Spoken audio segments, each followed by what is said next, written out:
গতকাল রাত্রে হঠাৎ করেই একটা খবর ছড়িয়ে পড়েছে, হাজার হাজার কোটি টাকা নিয়ে উধাও হয়ে গেল ফ্লাইট এক্সপার্টের এমডি সিও।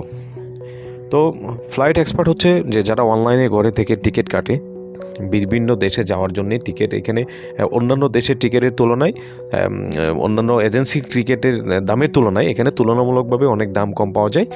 সেই দিক বিবেচনা করে তারা এখানে অনলাইনে টিকিট বুকিং দেয়। প্রতি টিকিটে 4 থেকে 5,000 7,000 টাকা পর্যন্ত কম পাওয়া যায়। সেই দিক বিবেচনা করে সবাই ফ্লাইট এক্সপার্টে টিকিট কাটে। তো এখানে মানুষের হাজার হাজার কোটি টাকা লেনদেন থাকে। প্রতিদিন মানুষ বাইরের দেশে যাওয়ার জন্যে, যে কোনো দেশে যাওয়ার জন্যে যদি টিকিট বুকিং করে, একটা টিকিটের দাম যদি 2 লক্ষ টাকা থেকে 3 লক্ষ টাকা হয়, তাহলে এরকম যদি মিনিমাম ধরেন একটা বিমানে 2 থেকে 300 লোক একটা বিমানে যায় একটি দেশে, সেদিক থেকে বিবেচনা করলে বিভিন্ন দেশে বাংলাদেশ থেকে বিমান উড়াল দেয়। তো এখানে অনেক টিকেটিং সিস্টেম আছে, যেমন গোজাইন আছে, ফ্লাইট এক্সপার্ট আছে। বাংলাদেশে মোটামুটি সবচেয়ে পরিচিত বাংলাদেশ ভিত্তিক কমার্স সাইট হচ্ছে ফ্লাইট এক্সপার্ট। তো ফ্লাইট এক্সপার্টের যে টিকিট আছে, বিভিন্ন এজেন্সির মাধ্যমে টিকিট বুকিং দেয়। হাজার হাজার কোটি টাকা এক সপ্তাহের ভিতরে বুকিং থাকে, 10 দিনের বুকিং থাকে, 15 দিন আগে টিকিট বুকিং থাকে। তো মানুষের এরকম হাজার হাজার কোটি টাকা মেরে ফ্লাইট এক্সপার্টের এমডি চলে গেল বিদেশে।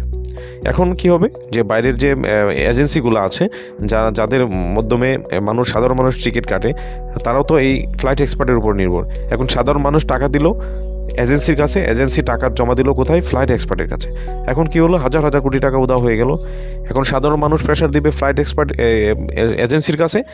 সাধারণ মানুষ এজেন্সির কাছে যাবে, বলবে আমাদের টাকাটা দেন, এবং এজেন্সি যাবে ফ্লাইট এক্সপার্টের কাছে। তাহলে কি হবে, যে এটা নিয়ে এটা হচবড়ল অবস্থা সৃষ্টি হবে। কিন্তু যে চলে যাওয়ার সে তো চলেই গেল, সেটা তো বাংলাদেশে আর ফেরত আসার সম্ভাবনা নাই, এবং যে টাকা চলে গেল সেটা তো চলে গেল, তাই না?